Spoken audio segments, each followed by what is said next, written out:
Huwag mo muna i-scroll. Ipagpe-pray muna kita. Huwag kang mapanggap na okay ka. For sure, mayroon kang nararamdaman na problema.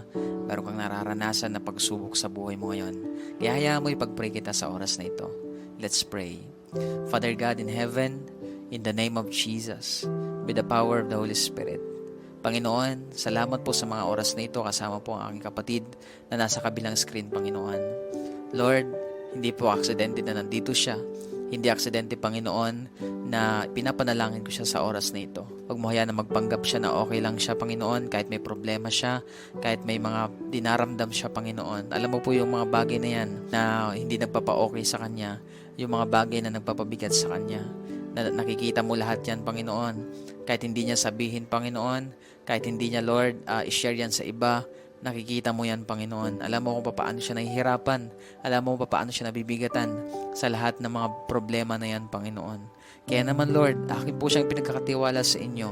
Bigyan mo siya, Panginoon o God, ng puso na nagpapakumbaba sa inyong harapan, na handa niyang i-lay down lahat, isuko lahat sa inyo, Panginoon o God, dahil hindi po niya kaya, Lord, na mag-isa. Hindi niya kaya, Lord, na harapin yung pagsubok, yung problema na yan, nang siya lang, Panginoon. Kailangan kanya, Panginoon, sa kanyang buhay. Kailangan ka po niya, Panginoon o God. Kaya right now, Lord, akin po pinapanalangin ng taong ito, bigyan mo siya, Panginoon, ng kalakasan. Bigyan mo siya, Lord, ng kapayapaan na galing sa inyo.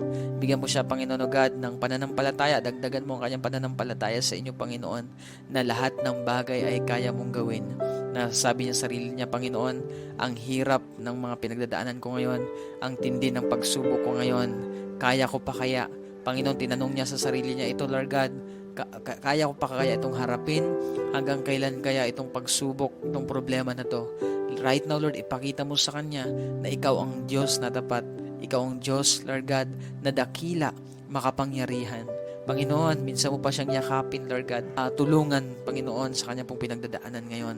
Hayaan mo, Lord God, na unti-unti niya, Panginoon, makilala ka rin sa gitna ng pagsubok, problema na kanyang pinagdadaanan ngayon, Panginoon.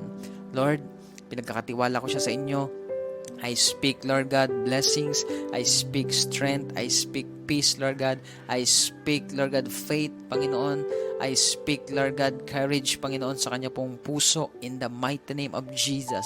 In the mighty name of Jesus. Hayaan mo, Lord, na in this time of troubles, Panginoon, ng taong ito, ay doon niya makita kung sino ka sa kanyang buhay, Panginoon. Lord, ito po ay pinahintulot mo sa kanya upang mas tumatag siya, upang, Lord, mas makilala ka rin niya sa kanyang buhay, Panginoon. Mas makilala ka pa niya. Maraming salamat, Panginoon. Pinagkakatiwala ko po siya sa inyo. In Jesus' name, amen and amen. So, I hope na-encourage ka sa video na to. Kung gusto pa makilala si Lord, basahin mo yung Bible mo. And also, pwede mo i-follow yung page natin ito dahil nag-upload ako dito ng prayers, encouragements, at iba pang videos katulad nito.